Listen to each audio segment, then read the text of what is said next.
Կավար Հայկ Մամիջանյանի հետ, պարոն Մամիջանյան, նախ ընտրությունների մասին,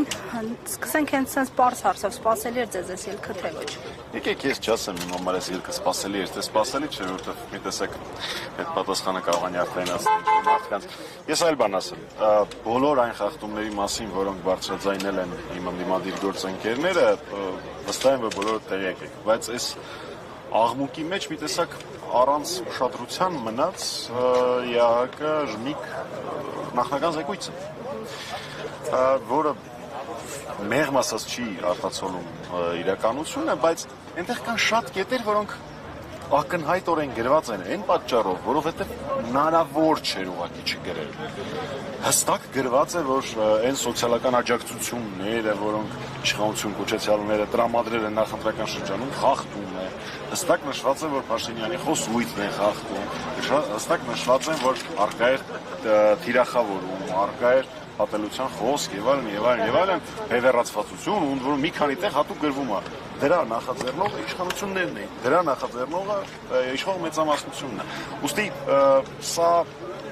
նորից չկրկնվելու համար գործընկերներից ասածները խախտումները շատ են, ընդդիմադիրները դրա մասին խոսում են, դեռևս շարունակել են խոսել, բայց նույնիսկ միջազգային դիտորդները տարբերակ չեն ունեցել հաշվի առնելով աշխարհակահաղական հետաքրքրությունները, չարձանագրել են հայտարարությունները, որոնք եղել են այս ընտրությունների ընթացքում։ Մամիջանյան, ըստ ձեզ միայն այդ խախտումներն են պատճառը, որ ընդդիմադիր ուժերը, նույնիսկ միասնական ընդդիմադիր ուժերը չանցան արդարան։ Անցան, բայց մեծամասնություն։ Հետաքրքրական հարց եք տալի։ Գիտեք, ձևակերպեմ պատասխանս այսպես։ Այդ խախտումները առկային միանշանակ, դրանց պիտի լինեն հետևանքներ միանշանակ։ Մնացած բոլոր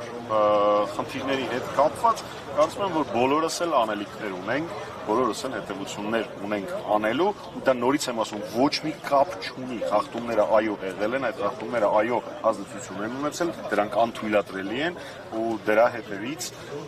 բոլորս միասին, որպես ընդդիմություն, որպես հայրենասերներ, պիտի գնանք։ Իսկ մնացած բոլոր այլ հետևությունները, ինչ կարելի է ավելի լավ անել, որտեղ կարելի է հետագայում կառավարությունը ավելի ուժեղացնել, խոսակցությունը քաղաքացու հետ, մեր քույրերի եւ եղբայրների հետ ինչ ձևով տանել, դա ես չեմ կարծում, որ իմաստ կա, որ ես հրապարակային որևէ մեկին խորհուրդ տամ, այդ ամեն ինչը յուրաքանչյուրը վերլուծում է իր համար, այն մարդիկ, ովքեր ինձ այդ խորհուրդը լսելու ցանկություն ունեն, ինձ զանգում են եւ խորհուրդը լսում։ Պարոն Մամիջանյան, եւ հնարավոր է այս իրավիճակը բերի այսպես դարձի շրջանը սյուր լինի եւ հանգեն իմպիչմենթի օրակարգի։ Ես հիմա բավական հետաքրքրական կարգավիճակում եմ գտնվում։ Ես իհարկե ունեմ հնարավորություն ասելու, բայց չեմ արել։ Ամենաշատ ձայներ հավաքած հիմնական ընդդիմադիր ուժի առաջին համարի Նարեկ Կարապետյանի երեկվա ասածներից ակնհայտ երևում էր, որ իրենք մեծ ուշադրություն են դարձնում իմպիչմենթ գործիքի։